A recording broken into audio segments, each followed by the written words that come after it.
안녕하십니까. 사회복지사 김호중입니다. 요즘은 국가인권위원회의 각종 결정과 권고가 인권 차원에서 눈여겨볼 뉴스가 됐습니다. 특히 차별에 대한 부분이 그런데요. 아동 양육시설과 공동생활과정 종사자 간 임금 격차는 가능하다. 습관성 유산치료를 위한 병가나 휴직은 안 된다. 청각장애인에게 렌트카 대여는 안 된다. 기숙사 입소자 선발 시 성적을 우선한다. 저상 시내버스에 휠체어 사용 장애인 탑승은 안 된다. 모두 국가인권위원회가 차별이라며 개선을 권고한 사례들입니다. 오늘은 사회보험인 국민건강보험과 노인장기요양보험제도를 비교하여 얼마나 차이가 나는지, 이 차이가 차별에 해당하는지에 대해 살펴보도록 하겠습니다. 총 2회로 나누어 편집, 방송하도록 하겠습니다.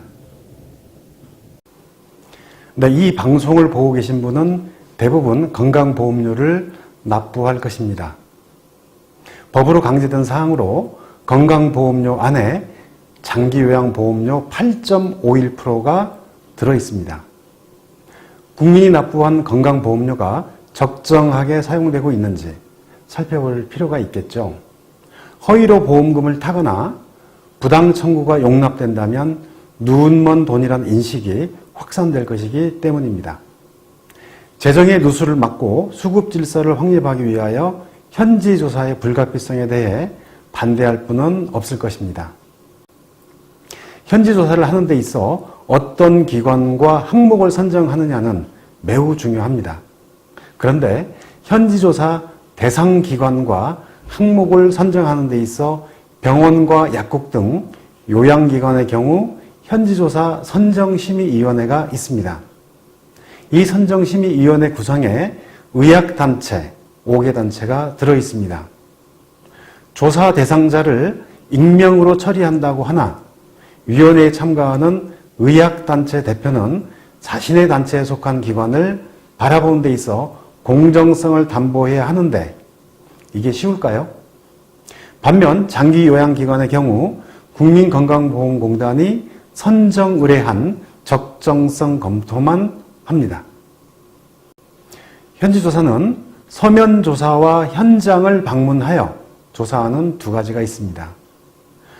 병원과 약국 등 요양기관의 경우 서면조사가 허용됩니다. 하지만 장기요양기관의 경우 서면조사 방법 자체가 허용되지 않습니다. 서면조사는 조사원이 조사 대상 기관을 방문하지 않고 요양급여 상황에 관한 보고 또는 관련 자료를 제출하도록 요구하여 비용 청구의 적법 타당성을 조사하는 방식입니다. 증거인멸을 우려하여 대부분 불시에 들이닥치는 현지조사는 조사 대상자들에게 매우 공포스럽고 혼란스러운 점을 생각해 보면 조사 목적을 이루는 데 있어 서면조사에 타당한 점도 클 것으로 사료됩니다. 현지조사는 행정조사 기본법의 내용을 준수해야 합니다. 특히 방어권에 있어 조사 대상자에게 주어지는 권리가 명확하게 안내되어야 합니다. 하지만 장기요양기관 현지조사 지침이 2017년 개정되기까지는 법에 명시된 내용을 누락시켜 조사 대상자의 경우 녹음이나 녹화를 할 수 있다는 내용이 없었습니다. 장기요양기관의 방어권에 큰 구멍이 있었습니다. 반면 병원과 약국 등 요양기관의 경우 지침상 녹음과 녹화의 권리는 잘 명시되어 있었습니다. 행정조사기본법 제23조에서는 조사 대상자와 조사원은 조사 과정을 방해하지 않는 범위 안에서 행정조사의 과정을 녹음하거나 녹화할 수 있다.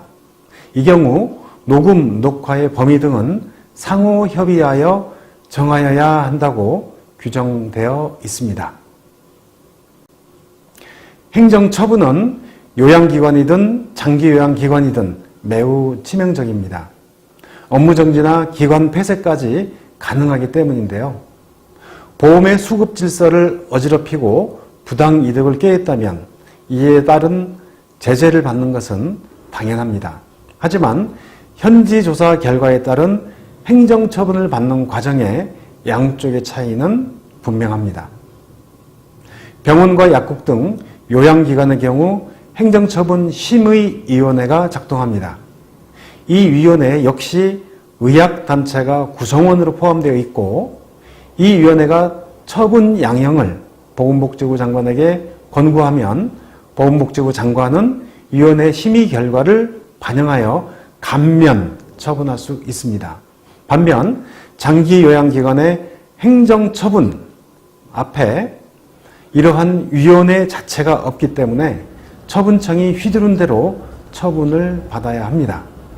중요한 점은 업무정지 처분의 경우 요양시설에 주소지를 옮겨놓고 생활하시는 어르신들이 하루아침에 시설 난민으로 전락한다는 점입니다. 원치 않는 강제 이주를 당해야 하는 어르신들의 입장은 인권 차원에서 고려되어야 할 것입니다.